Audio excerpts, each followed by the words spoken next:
Olá, alunos! Essa é a nossa terceira videoaula da disciplina Termodinâmica do curso de Engenharia Mecânica do quarto e quinto períodos da Multivix Vila Velha. E eu sou a professora Márcia Mila. Bom, a primeira aula nós falamos sobre conceitos básicos, na segunda nós falamos sobre as propriedades e hoje nós vamos falar sobre a primeira lei da termodinâmica para sistemas fechados ou, como ela é bem conhecida também, a equação da energia. Bom, nessa situação, para sistemas fechados, como a gente havia dito anteriormente, ou simplesmente sistema, não vai haver fluxo de massa, ou seja, não tem fluido cruzando a minha fronteira. Essas definições a gente fez lá na primeira aula, né? Sistema ou sistema fechado, não vai haver escoamento. E no caso de volume de controle, sim, haveria escoamento. Então, para a primeira lei da termodinâmica para sistema fechado, a gente não vai ter variação de massa dentro do nosso sistema, porque não tem fluido cruzando a nossa fronteira, tá bom? Então, iremos utilizar a primeira lei da termodinâmica para relacionar as mudanças de estado detectadas num sistema, ou seja, quantidade fixa de massa, com as quantidades de energia na forma de calor e trabalho que são transferidas no processo, ok? Lembrando aqui de sistema fechado, somente troca calor e trabalho com a vizinhança porque não tem fluido entrando nem saindo, ok? Então, a gente vai considerar que pode ter calor entrando ou saindo também e trabalho sendo realizado pelo meu sistema ou sobre o meu sistema, ok? Pode haver, então, uma variação de energia dentro do meu sistema, porém, não vai haver escoamento. Então, a gente considera que o sistema está fechado porque não há fluido entrando, massa entrando nem saindo, ok? Bom, o que diz a primeira lei da termodinâmica? Que a minha variação total de energia ela vai ser igual ao calor recebido pelo meu sistema menos o trabalho realizado por ele, ok? Então, essa variação de energia contida no sistema durante um certo intervalo de tempo, tá? Vai ser igual à quantidade líquida de energia transferida para dentro através da fronteira do sistema por transferência de calor durante o intervalo de tempo. A gente até utiliza, essa definição assim de energia e movimento para tentar relacionar por quê? A energia ela é uma propriedade, mas o calor e o trabalho são processos. Bom, então, se a gente for fazer uma análise de um determinado sistema no estado 1, e esse sistema ele recebe calor e realiza trabalho, eu vou ter uma situação 2. Então, a minha energia vai variar da situação 1 para a situação 2 durante um processo onde o meu fluido recebe calor e realiza trabalho.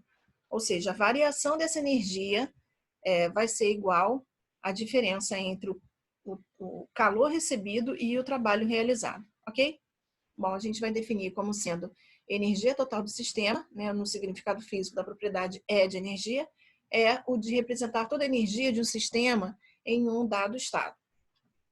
É uma definição bastante ampla, porque a energia ela pode ser obtida de várias formas possíveis, ok?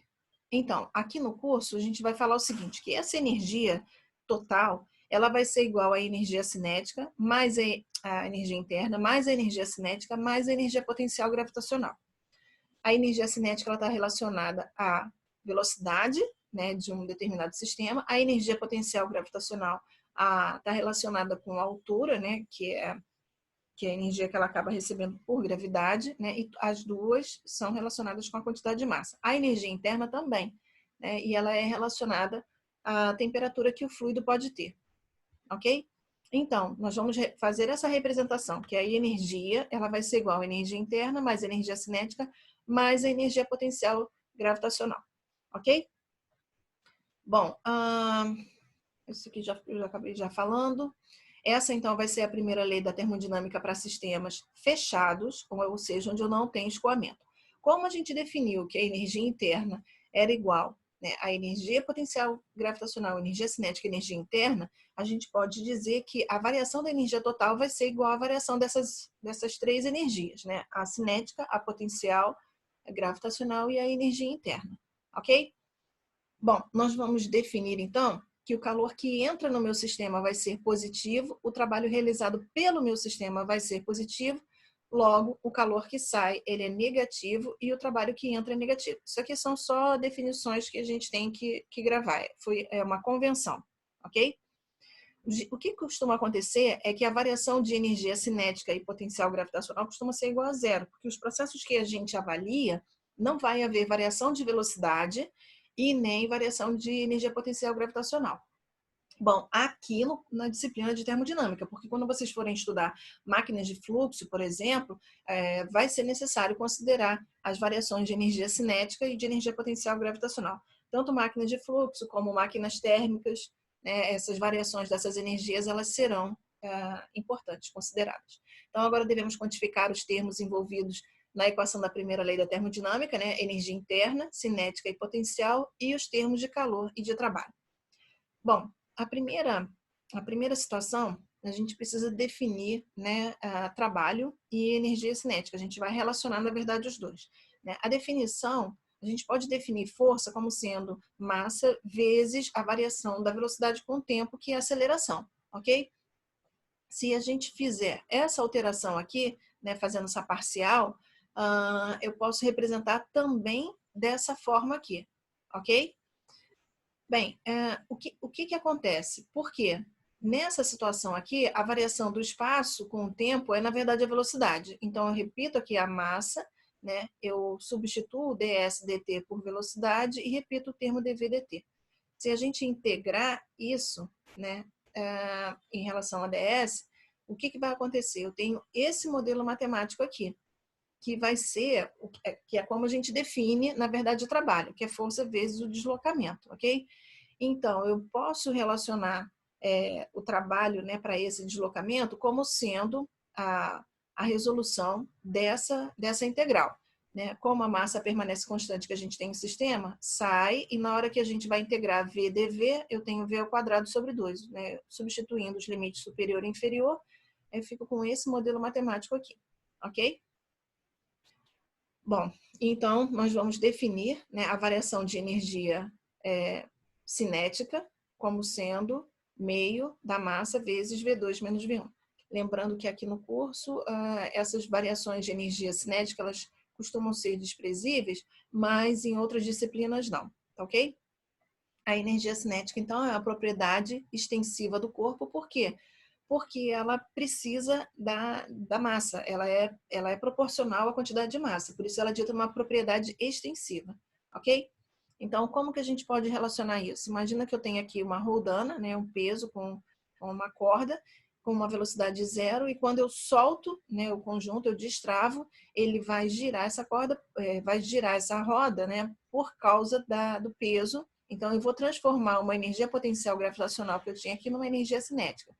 Eu acredito que numa disciplina de Física 1, vocês já devam ter estudado essa situação, né? Que a energia potencial gravitacional ela se transforma em energia cinética e a energia cinética volta a transformar em energia potencial gravitacional, porque a gente tem aqui conservação de energia. Bom, da mesma forma que nós definimos, né, energia potencial, energia cinética, nós podemos ter o mesmo raciocínio para definir energia potencial gravitacional. Mas nesse caso aqui a gente vai chamar R resultante de todas as forças que agem sobre o sistema. Se a gente for aplicar a conservação de energia, a gente chega nesse modelo matemático aqui, ok? Bom, lembrando que o cálculo para a energia potencial gravitacional, né, vai ser a força, que nesse caso é a força-peso vezes o deslocamento dela, né? Então, a gente integra para poder saber qual é a quantidade total dessa energia. E aí nós chegamos nesse modelo matemático aqui, quando a gente diz que a energia cinética mais a energia potencial gravitacional vai ser igual a uma energia relativa à resultante de todas as forças que agem sobre o sistema, ok? Bom, então, lembrando de como foi definida a energia potencial gravitacional, ela é relacionada com a massa do corpo, logo é uma propriedade extensiva, ok? Porque depende da massa, relacionada também com a gravidade e a variação, né, da posição que ele se encontra. Nessa situação aqui, a gente define aqui como sendo z igual a zero e aqui z igual a 2. Mas nada impede que meu z aqui seja igual a 90 e aqui 92, ok? Então, não necessariamente a gente precisa saber definir a altura exata, mas a diferença entre essas cotas, tá bom? Nessa situação aqui a gente está representando, né, o corpo que está a 2 metros de altura, ele tinha energia potencial gravitacional e depois, logo que ele chega aqui embaixo, ele tem energia cinética e não tem mais energia potencial gravitacional, ok? Bom, na hora que a gente larga o corpo, ele quica, volta e ele não vai voltar à posição de 2 metros, por exemplo, ele volta para 1,5 metro. Por quê? Porque houve uma outra energia que foi desperdiçada com deformação, com ruído, com calor, né? E essa energia potencial gravitacional, quando ela chega aqui, ela é convertida pela cinética, porém, quando ela sobe, né, há uma perda que é relacionada a vários fatores, né, como a resistência do ar, por exemplo, ao som, a calor, né, existem várias formas de perder energia, a gente vai ver isso bem depois quando a gente for falar sobre entropia. Bom, que na verdade, nessa situação aqui, voltando, né, a gente tem um processo chamado processo irreversível. Por quê? Eu não consigo fazer com que a bola volte à minha posição inicial. Então, ele não foi irreversível. Ele é irreversível, ele não é um processo reversível. No sistema internacional, a gente vai definir energia, ou calor, ou trabalho, pela unidade Joule. Joule é, na verdade, Newton por metro, porque é essa forma que a gente relaciona trabalho, por exemplo, né? Força vezes o deslocamento. Então, 1 kJ, né, vai ser 10 a terceira joule, e depois, né, quando vocês forem estudar, por exemplo, a equação de Bernoulli, é muito comum a gente ter essa relação aqui, ó, metro quadrado por segundo quadrado, que é a mesma coisa que joule por quilograma, tá bom? No sistema inglês também é muito comum a gente ver pé vezes libra-força, ou BTU, né, que é a unidade térmica britânica.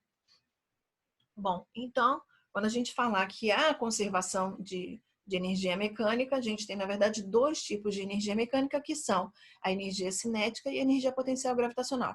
Como as duas energias elas se conservam, nesse processo a gente tem, né, completamente reversível, então a gente vai ter energia cinética do ponto 2, mais energia potencial gravitacional do ponto 2 vai ser igual a energia cinética do ponto 1 mais energia potencial gravitacional do ponto 1.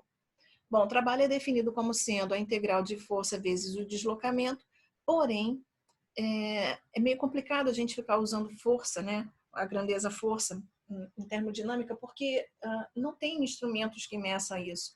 Então, é mais conveniente a gente trabalhar com pressão. A gente vai ver aqui mais na frente que o nosso modelo matemático que nós vamos usar não é esse aqui. Bom, um sistema realiza trabalho sobre suas vizinhanças, se o único efeito sobre tudo aquilo externo ao sistema puder ser o levantamento de um peso.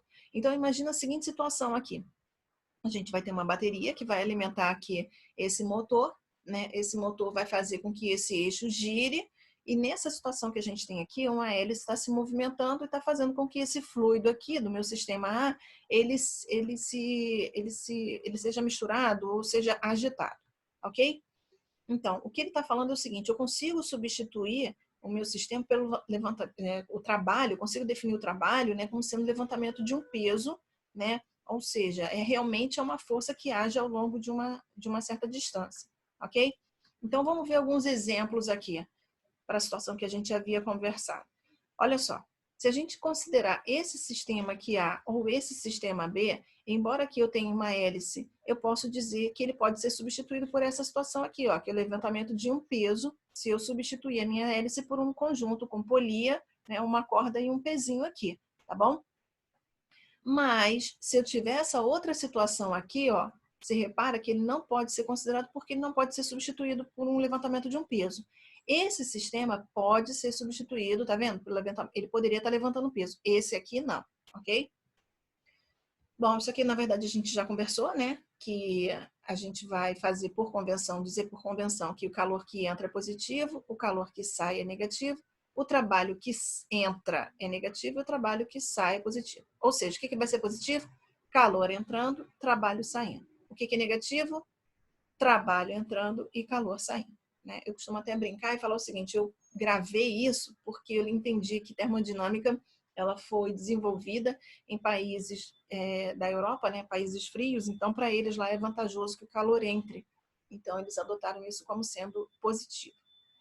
Bom, então nós vamos definir, né, trabalho como sendo a integral da derivada inexata, desculpa, da derivada inexata do trabalho, né, do instante 1 para o instante 2, ou do ponto 1 para o ponto 2, ok?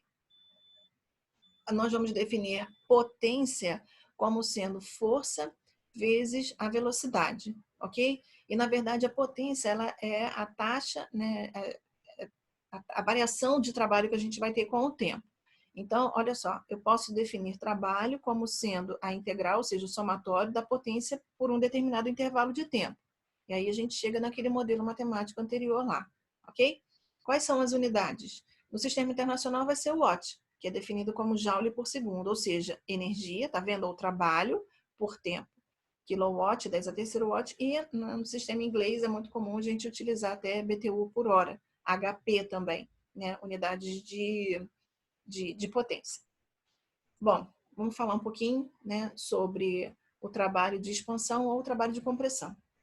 Imagina a seguinte situação, eu tenho aqui um cilindro pistão, né, um conjunto cilindro, que é essa estrutura externa, o pistão, que é esse cilindrozinho aqui interno, que vai se deslocar, né, de uma posição 1 para uma posição 2, por exemplo, ou da posição 2 para a posição 1. Se ele desloca da posição 2 para 1, a gente vai ter um processo de compressão. Se ele sai da posição 1 para a posição 2, a gente tem um processo de expansão. Como que a gente vai poder calcular o trabalho realizado pelo sistema quando houver o processo de expansão, ou sobre o sistema quando for o processo de compressão? Então, a gente vai dizer que o trabalho vai ser, né, que essa variação, né, do trabalho, não é bem variação, é derivada inexata do trabalho, vai ser igual P, que é pressão vezes a área, isso aqui é o quê? Força, né, vezes o deslocamento. Só que a área vezes o deslocamento, na verdade, é um volume. Então, fica mais vantajoso para a gente representar dessa forma aqui, por quê? Porque são duas propriedades que a gente encontra na tabela termodinâmica, tanto força quanto volume. No caso, na tabela termodinâmica, é volume específico, ok? Então, nós vamos adotar esse modelo matemático para poder calcular o trabalho que o fluido realiza, por exemplo, quando ele expande do ponto 1 para o ponto 2. Como que a gente vai fazer isso? A gente tem que verificar qual o valor da pressão ponto a ponto e descobrir qual foi o volume deslocado, que não é tão difícil assim. Ó. Se a gente tiver a distância do ponto 1 para o ponto 2 e essa área do pistão, a gente já tem o volume que vai ser deslocado, ok? Bom, vamos falar então sobre o processo de quase equilíbrio ou processo quase estático. Eu costumo utilizar a palavra, né, a expressão quase estática. Eles são processos que eles ocorrem de forma infinitesimal, bem lento, de forma que a gente consegue fazer com que a pressão permaneça constante naquele intervalo de tempo, né, naquele instante lá. Então, costumam ser processos bem lentos, de forma que a gente consegue garantir que a pressão ela vai ter um determinado valor, né, em cada ponto desse daqui, e não a pressão que seria, por exemplo, no cabeçote, né, do pistão aqui. Então, imagina a seguinte situação, como que a gente consegue garantir essa, né, que haja essa curva aqui da relação de pressão e volume e que ela não fique variando assim, ó, no gráfico da gente, porque a pressão pode oscilar. Imagina que a gente tem aqui várias massas infinitesimais e que a gente vai removendo cada uma dessas massas aqui bem devagar, e aí eu faço com que o pistão suba, e esse processo aqui é chamado de quase estático, por quê? Porque eu não promovo a agitação das moléculas dentro dela, entendeu? Então eu consigo fazer com que essa pressão ela seja considerada constante em cada instante desse daqui, ok? E aí a gente tem essa representação gráfica, né, da pressão em relação ao volume. Essa curva aqui vai depender da relação entre a pressão e o volume, né? Então, eu posso ter uma situação que isso aqui seja uma linha reta, eu posso ter a situação que isso aqui seja uma exponencial, enfim, né? Essa curva, o comportamento dessa curva vai depender da relação entre pressão e o volume. E a gente pode calcular também o trabalho como sendo a área sob essa curva 1, 2 aqui. Ok? Esse processo é um processo de expansão, tá vendo? Então, eu estou tendo uma queda da pressão e um aumento do volume. Ó, eu tinha um volume pequeno, aqui eu tenho um volume maior e minha pressão caiu, ok? Bom, a gente vai definir um processo politrópico, nós falamos isso na aula passada, né? Ele obedece o seguinte modelo matemático. P, que é a pressão, vezes o volume elevado a uma constante, que a gente vai chamar de constante politrópica, vai ser igual a uma constante também. Ok? Então, a gente pode relacionar dessa forma aqui. como a massa, né, nesses processos dentro do sistema permanece constante, eu posso usar tanto o volume quanto o volume específico. Já que a massa permanece constante, né, e depois o meu N também é constante, eu consigo agregar isso a um valor de outra constante aqui. Lembrando que o valor de N, que é o expoente politrópico, ele pode ser igual a zero. Então, olha só, se o valor de N for igual a zero, o que acontece? Isso aqui, V elevado a N, fica igual a 1. Então, acaba, né, fortalecendo que aí a pressão permanece constante, ok? Se o meu valor de N pode variar de mais ou menos infinito, e aí, se a gente tiver um processo isocórico, né, ou seja, o volume permanece constante, nesse caso, se o volume permanecer constante, a gente vai ter um processo que isso aqui, a pressão também vai permanecer constante, ok?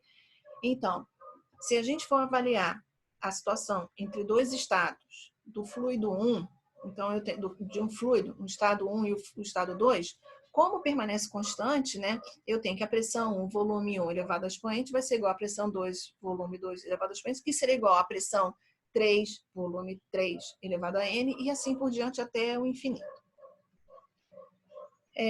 Na aula passada, a gente fez umas relações para poder especificar como era o comportamento, né, das propriedades, e aí eu só apresentei os valores lá, mas eu não disse como era o desenvolvimento do modelo matemático.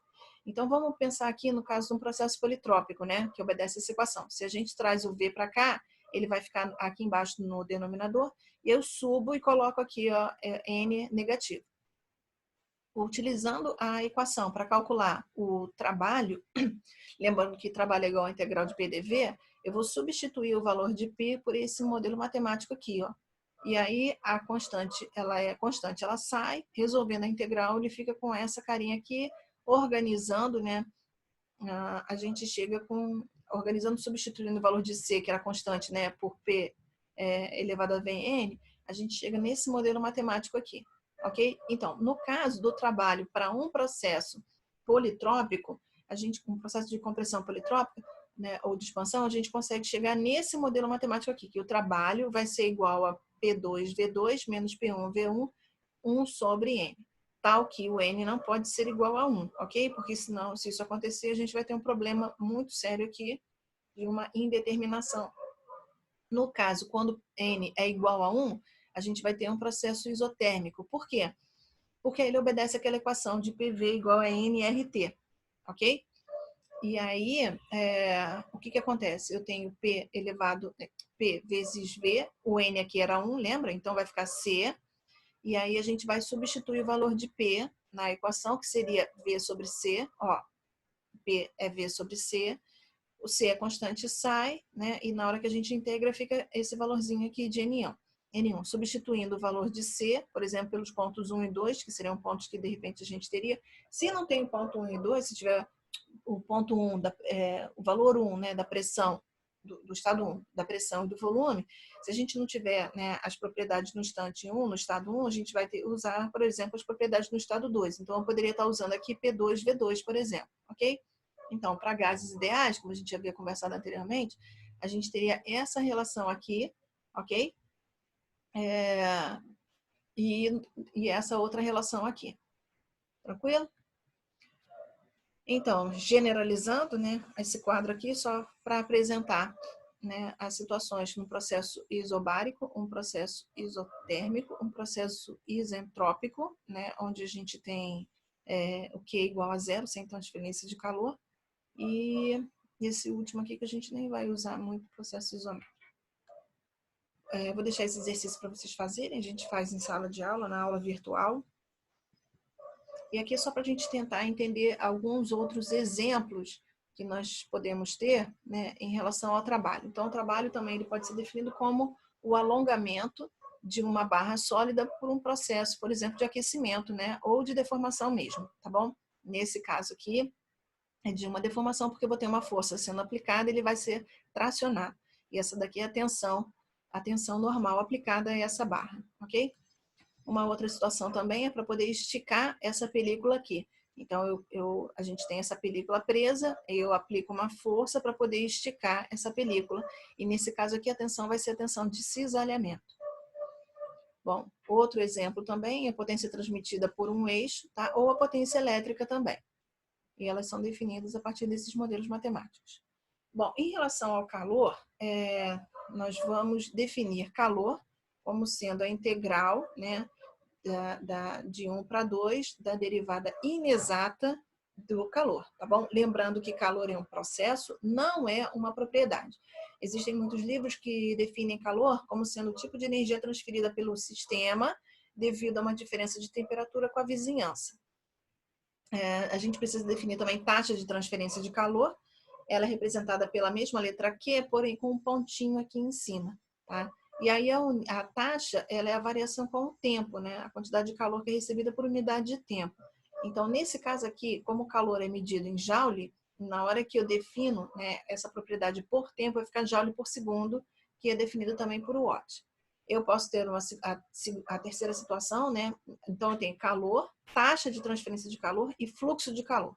O fluxo de calor é a quantidade, né, de taxa de transferência de calor a cada metro quadrado, ou a cada, né, no sistema internacional, né, a cada metro quadrado. Então, se eu quiser comparar duas superfícies que recebem a mesma quantidade de calor, por exemplo, eu tenho uma parede, que ela é composta por uma parte que tem janela e outra parte que tem alvenaria. Se eu quiser comparar a taxa de transferência de calor que passa por cada uma dessas superfícies, né, uma pela janela e outra pela alvenaria, eu tenho como calcular isso a partir da quantidade de calor que vai passar por metro quadrado da janela ou por metro quadrado da alvenaria. Então, as unidades de calor, como eu já havia dito anteriormente, vão ser watt para, no caso de taxa de transferência de calor, ou kilowatt por metro quadrado quando for fluxo de calor. No sistema inglês, BTU por hora pé quadrado, ok? Quando ele for adiabático, significa que não, o processo for adiabático, significa que não vai haver taxa de transferência de calor. Bom, o calor ele tem 3 modos de ser transferido, né? De haver essa transferência de calor. O primeiro modo é condução. Na condução, o que vai acontecer? As partículas elas ficam estacionárias. Então, não vai haver um movimento dessas partículas. Em princípio, as pessoas achavam que só poderia ocorrer em meio líquido em meio sólido, né? Porque você aquece aquele sólido e ele não vai se deslocar, não vai sair correndo, né? E quando você aquece o líquido e o gás, ele tende a se deslocar. Aí ele não é mais condução, passa a ser convecção, ok? Só que é possível você ter condução, porque quando você aquece um fluido, ele sobe. E se você colocar a fonte de calor, então, na parte superior, você não consegue fazer com que ele suba, porque ele já está na parte superior. Então, você consegue promover a condução de líquido e de gases quando você coloca a sua fonte de calor na parte superior onde o fluido se encontra. E aí o calor passa a ser transmitido por condução, porque aquela partícula que está lá em cima aquece de baixo, aquece de baixo, aquece de baixo, ele vai sendo transferido dessa forma. Quando vocês estudarem, né, a disciplina transferência de calor, esses modos de transferência eles serão mais particularmente analisados, né, estudados mais profundamente, ok?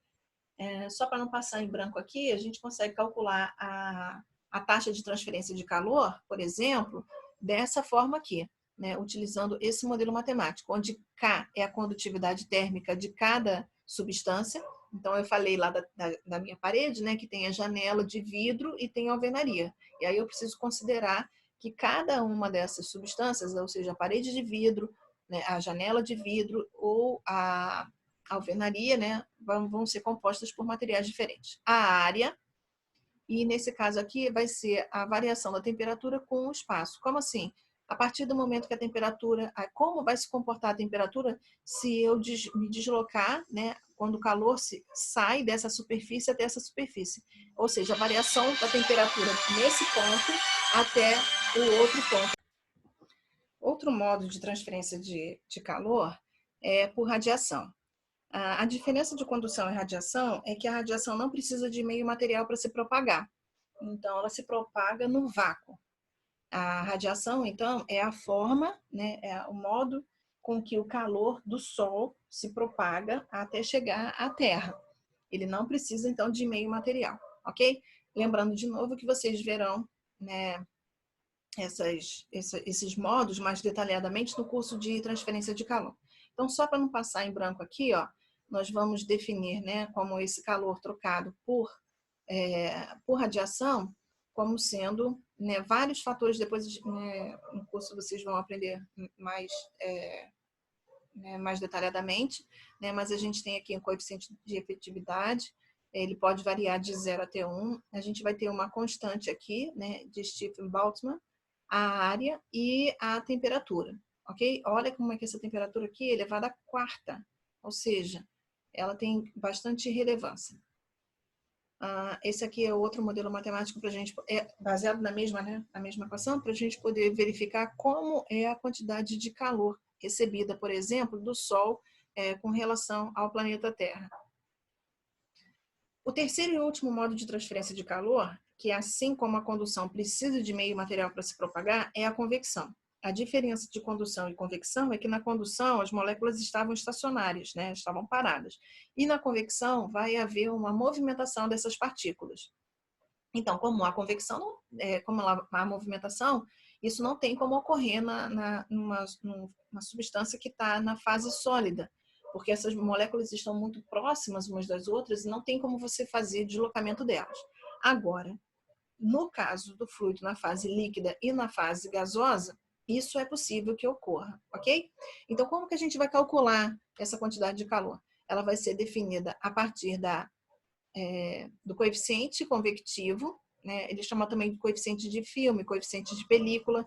Ele é calculado de forma empírica, então eu preciso obter valores como velocidade, umidade, né? Uma série de outras propriedades relevantes para o cálculo do coeficiente convectivo. De novo, vocês vão ver isso depois de forma mais detalhada na disciplina de transferência de calor. A área também é relevante e a variação de temperatura. Lembrando que o coeficiente convectivo vai relacionar a temperatura do corpo menos a temperatura do fluido, ok? Bom, então voltando lá à nossa equação da primeira lei da termodinâmica, ou a nossa equação de energia, a gente fica com esse modelo matemático aqui, onde a variação de energia vai ser calculada, né, a derivada da energia vai ser calculada a partir dessa derivada inexata de calor menos a derivada inexata do trabalho. Se a gente estiver falando em termos, né, de taxas, né, taxas temporais, então passa a ser a variação da energia com o tempo vai ser igual à taxa de transferência de calor menos a potência. A taxa de transferência de calor que entrou no meu sistema menos a potência realizada pelo sistema. Bom, aqui a gente pode verificar algumas situações, ok? Olha como que quando a gente define onde fica a nossa fronteira, o nosso modelo matemático fica completamente diferente. Então, imagina a seguinte situação aqui. Ó. Na primeira situação, a gente vai ter o nosso sistema conduzindo apenas o fluido. Então, como ele não está variando o volume, né? Porque a gente está dizendo que aqui existe um isolamento térmico, então não tem calor vindo para cá, mas tem calor entrando aqui, ó, nessa placa, ok? Então, eu não tenho variação do meu volume. Então, nessa situação aqui, a gente vai dizer que não tem trabalho, porque eu não tenho variação do volume, por exemplo, não tem eixo girando, nem nada disso. Eu tenho apenas o calor que está entrando e uma variação da minha energia interna nessa situação aqui. Por quê? A gente vai ter, por exemplo, a temperatura no instante 2 vai ser maior do que a temperatura no instante 1, então a energia interna no instante 2 vai ser maior que a energia no instante interno, no instante inicial. Então, a gente vai ter calor entrando e esse calor vai ser igual à variação de energia dentro do nosso sistema, que pode ser compreendido por um gás ou um líquido. Se a gente, em vez de usar esse volume de controle, for usar este volume de controle, olha só a diferença agora. Eu não vou ter calor entrando aqui, porque ele aquece a placa que já está dentro do meu sistema. Então, nessa situação aqui, a gente vai dizer que o calor vai ser igual a zero. Porém, eu vou ter trabalho entrando aqui na forma de eletricidade, ok?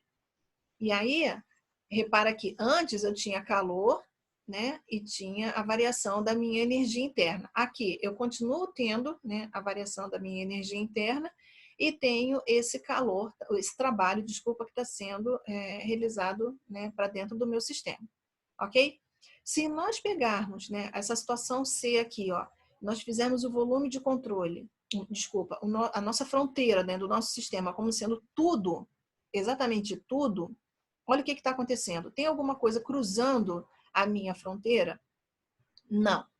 Não tem calor cruzando a minha fronteira, não tem trabalho sendo realizado para fora, né, do meu sistema, nem para dentro do meu sistema.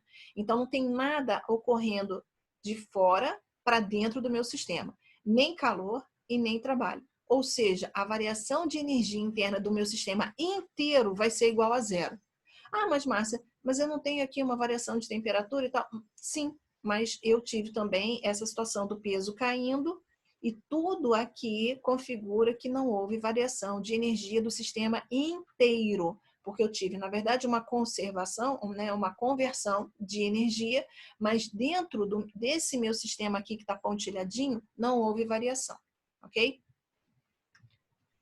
Bem, existem aqui agora alguns exercícios, né, que eu sempre coloco para vocês fazerem. Vamos fazer agora uma análise em relação a ciclo. Primeiro, a gente precisa entender o que é um ciclo, né? Um ciclo é quando a minha propriedade no instante final ela é exatamente igual ao meu instante inicial. Ou seja, o meu processo vai terminar aonde ele havia começado anteriormente. Então, aqui, por exemplo, a gente tem uma situação, né, de temperatura por entropia, um gráfico, né? E aí ele mostra, olha o processo aqui, ó, houve um aquecimento, né, de 1 para 2, mantendo a entropia, depois eu mantive esse aquecimento de 2 para 3, aí depois houve um resfriamento, ó, mantendo a entropia de 3 para 4, depois a gente vai conversar sobre isso, né, o que acontece, por que a entropia permanece constante, eu tenho um processo, então, que não vai ter troca de calor, depois a gente vai ver isso, e depois do processo 4 até o processo 1.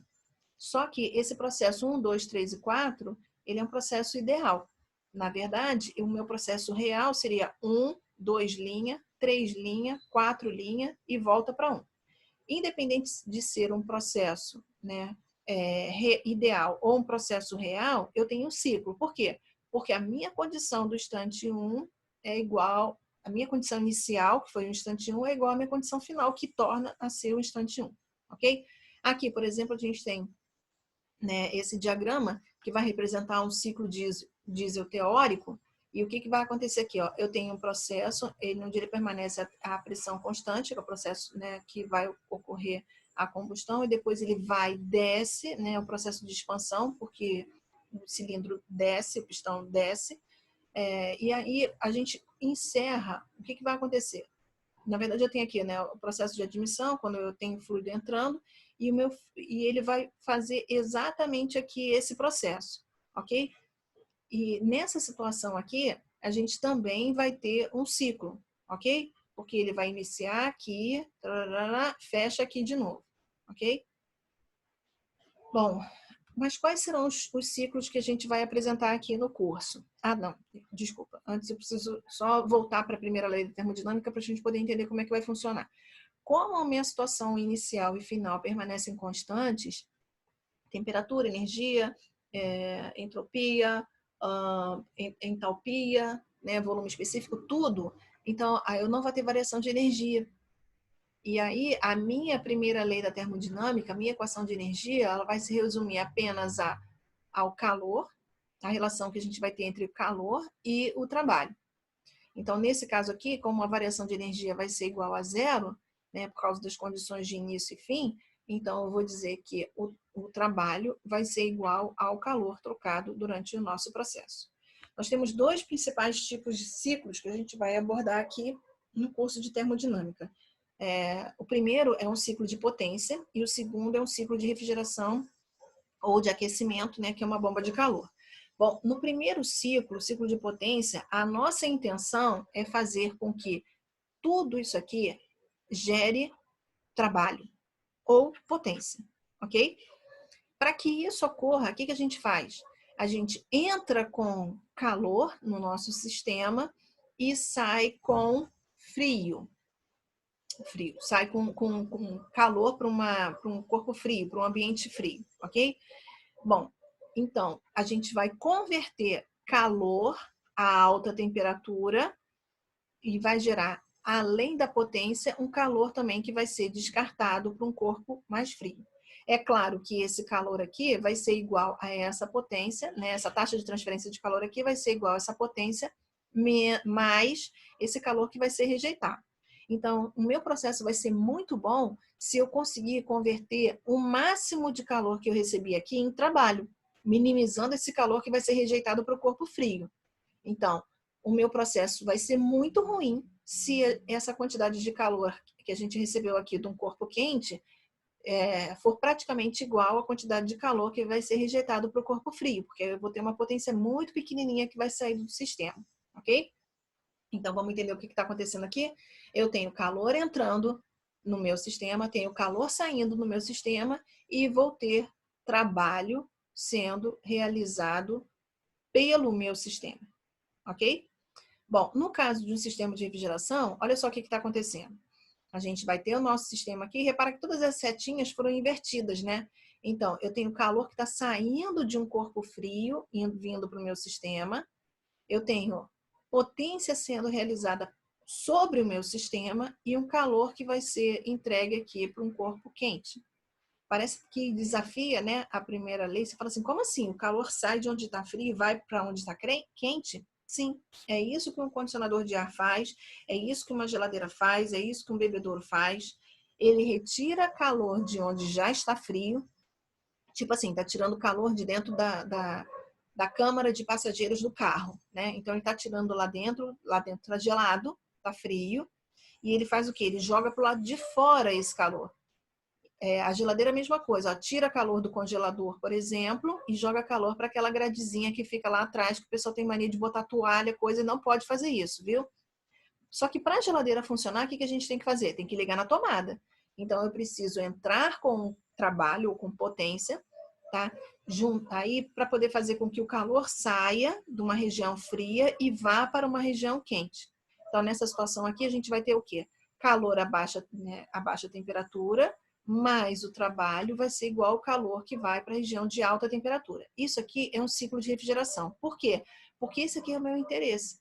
Então, aqui está a câmara de passageiros do carro, aqui está um cômodo da casa que você quer climatizar, aqui está uma sala da academia, por exemplo, uma aula de spinning, aqui está o congelador da sua geladeira. Isso aqui é a área externa, porque todo esse sistema de refrigeração joga calor para o lado de fora. Então, isso aqui pode ser a cozinha, que é a área externa da geladeira, pode ser o meio ambiente lá fora, né, para onde vai ser rejeitado. Se a gente quiser promover o aquecimento, ou seja, usar uma bomba de calor, o princípio é exatamente o mesmo, tá? Só que a gente vai tirar calor de um lugar que está frio, por exemplo, o meio ambiente, e vai jogar calor para onde está quente, por exemplo, uma piscina, né, de uma academia lá que tem aula de hidroginástica. Então, o que a gente vai fazer? Tira calor do ambiente, então se você passar, você vai sentir que tem um lugar lá que está soprando um geladinho, né? E ele vai pegar esse calor que está saindo do ambiente e vai colocar para onde? Para dentro da piscina. Só que para que isso ocorra, o que tem que fazer? Eu tenho que entrar com trabalho aqui, com potência, tá? Então, o que faz uma bomba de calor? Mesma coisa que um sistema de refrigeração. Tira calor de onde está frio e coloca calor de onde está quente. A diferença é que no sistema de refrigeração, aqui está o meu interesse. A câmara de passageiros, o quarto, a sala, enfim, né, a geladeira em si, né, o congelador. E no caso da bomba de calor, aqui é que está meu interesse. Então, se eu estiver morando num lugar frio, né, se a gente estiver falando de um lugar frio, isso aqui vai estar o chalé, ou a piscina aquecida, o ambiente que você tem a intenção, ok? Então, quando eu construo um ciclo de potência, isso aqui é que eu quero e isso aqui é o que eu pago, né? A gente paga para ter esse calor aqui. Isso aqui é jogado no lixo. Quando a gente tem um ciclo de refrigeração, isso aqui é que eu quero, isso aqui é que eu pago e isso aqui vai para o lixo. No caso de uma bomba de calor, isso aqui é que eu quero, isso aqui é que eu pago e isso aqui é lixo. Tô nem aí. Então, a gente vai ver aqui, né, duas classes importantes de ciclos, né, um ciclo de potência e esse outro caso aqui é um ciclo de refrigeração, por exemplo, ok? Bom, como que nós vamos medir a eficiência para todos esses ciclos? No caso de um ciclo de potência, a gente vai representar por essa letra neta aqui, lembra? O que eu quero? Eu quero a potência que está saindo do sistema. o que eu pago? Aquele calor que entra, né? Que foi a queima do combustível, por exemplo. Tá? Só que lembrando que a primeira lei da termodinâmica para sistema fechado, ela fala isso aqui para gente, olha, que o trabalho vai ser igual ao calor menos o calor que entra menos o calor que sai. Então, eu posso dizer que o trabalho, eu posso substituir o trabalho pelo calor que entra menos o calor que sai. E aí ele fica com esse formato aqui, ó, trabalho, calor que entra menos o calor que sai. E o que eu faço? Eu vou simplificar meu modelo matemático e a eficiência a gente vai calcular dessa forma aqui, ó, 1 menos o calor que sai sobre o calor que entra. Se a gente voltar aqui, o que acontece? É impossível eu ter um sistema, um ciclo de potência, de forma que eu consiga aproveitar todo o calor que entra, transformar ele em potência, sem rejeitar calor. Isso é impossível, não tem como isso acontecer, ok? Então, como não tem como zerar, né, por exemplo, esse calor que sai aqui, dizer que isso aqui é igual a zero, eu nunca vou ter um rendimento igual a 100%. Então, eu vou dizer que o meu ciclo ele sempre vai ter um rendimento, né, uma eficiência menor do que 1. No caso, o ciclo de potência, ok? Sempre vai ser menor do que 1. Bom, no caso de um sistema de refrigeração ou de uma bomba de calor, se a gente for poder calcular essa eficiência, no caso de um sistema de refrigeração, a gente vai chamar de coeficiente de performance, tá? Ou COP. Vai definir pela letra beta. Lembra? Era o que eu quero menos o que eu pago. A gente queria o quê? Aquele calor abaixo da temperatura, que era o que estava entrando no sistema. E isso aqui é o que a gente vai pagar, ok? No caso do COP, ele pode ter valores menor ou maiores do que 1.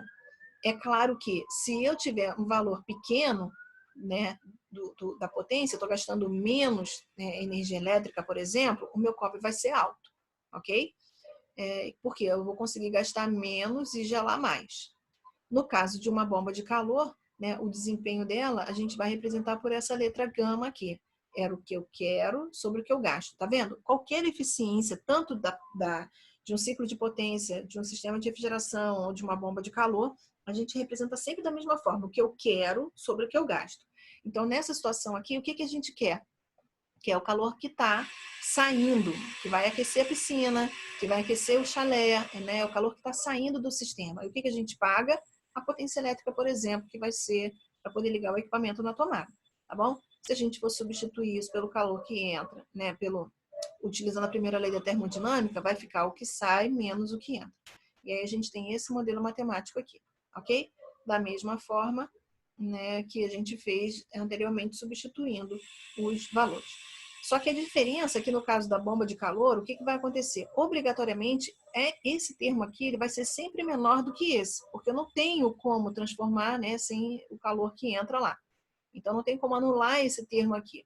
Então, isso aqui vai ser sempre menor do que isso aqui.